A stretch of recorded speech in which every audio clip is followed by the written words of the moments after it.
አብርሽ ሄርሜላ ቤት ሄደ። ሄርሜላ አብሮ መኖር እንችላለን፣ ከቤት ወጥታል። በድንገት ከቤት መውጣት ከባድ ነው ለወንድ ልጅ። ስለዚህ እባክህ ከኔ ጋር ኖር። እኔ ቡና አፈላላለሁ፣ ምሳ ሰራላለሁ፣ ቁርስን በስነስርዓት እሰጣለሁ፣ እንከባከባሃለሁ። ሴት ልጅ ለሚስቷ የምትሆነውን ለአንተ ሆንልሃለሁ ብላለች።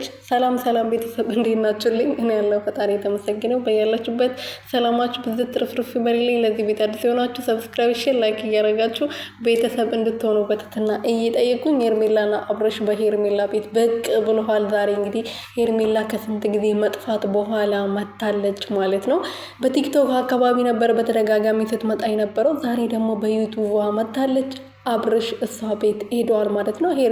ትላንት አብርሽ እንግዲህ ከቤቱ ሻንጣውን ይዞ ወጥቶ ነበር። ሆቴል ነው ያረፈው እና ሄርሜላ ደግሞ እኔ እያለሁልህ ሆቴል ማረፍ የለብህም፣ እኔ ያለሁልህ የኔ ወርቅ፣ የኔ ባል፣ የኔ ውድ ብለዋለች። እንግዲህ የሰው ባል የኔ ባል ማለት በጣም ይከብዳል። ዛሬ እንግዲህ እኔ በብንጃማ ነኝ አምሮብኛል ብላ እንዴት ነበር ሲያረጋት የነበረ፣ ስታጎርሰው አንድ ላይ ምግብ ሲበሉ ነበረ፣ ጥሩ ጊዜ ሲያሳልፉ ነበረ።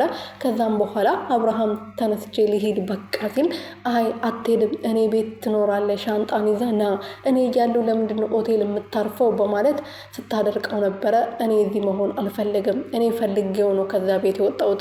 ሩታ ከልጇ ጋር ቤቷ ውስጥ ወይም ደግሞ ከልጃችን ጋር ቤቷ ውስጥ እንድትኖር ፈልጌ ነው፣ የቤት ኪራይ ላይ እንድትኖር ስለማልፈልግ ነው በማለት ነበር እንደዛ የተናገረው። ምን አይነት ሴት ናት ግን ለራሷ ክብር የሌላት። እሺ አሁን እሱ እሺ ራሱ ብሎ ወንድ ልጅ ነውና ተሳስቶ እሺ ቢላት እዛ አንድ ላይ ሊኖሩ፣ አንድ ላይ ትኖር፣ አንድ ላይ ሊተኙ። ወይኔ ጉዴ ፈላ። ሴት ልጅ እኮ ቢያንስ ብትወድ ብታፈቅረው እኮ ክብር አለው አይደል? ወንድ ልጅ ገብቶ አንድ ላይ የሚኖሩበት በቃ የሆነ ስነ ስርዓት አለው አይደለ? አካሄድ አለው፣ ዝም ብሎ አይደለም። እሷ ግን ና አብረን እንኖር ነው ያለችው። ቤቱ ድረስ ጠርታ ለወንድ ልጅ ና አብረን እንኖር። እሷ ናት ፍቅር ያቀረበችለት፣ እሷ ናት ቀለበት አድርግልኝ ያለችው። አሁን ደግሞ ወደ ቤት በቃ እሷ ናት ያገባችው ማለት ነው። ወንድ ልጅ ማድረግ የነበረበትን ከወንድ ልጅ የሚጠበቀውን ነገር እሷ ናት እያደረገች ያለው። ትንሽ ከቆየች ደግሞ እንግዲህ ቤተሰቦቹ ጋር ሽማግሌ መላኳ የማይቀር ነው። ይሄን ደግሞ ምን አለችኝ እቺ ልጅ ትለኛላችሁ ማለት ነው። ቀኑ ስደርስ ታስታውሱኛላችሁ። የምር ሽማግሌ ትልቃለች በቅርቡ ጠብቁ።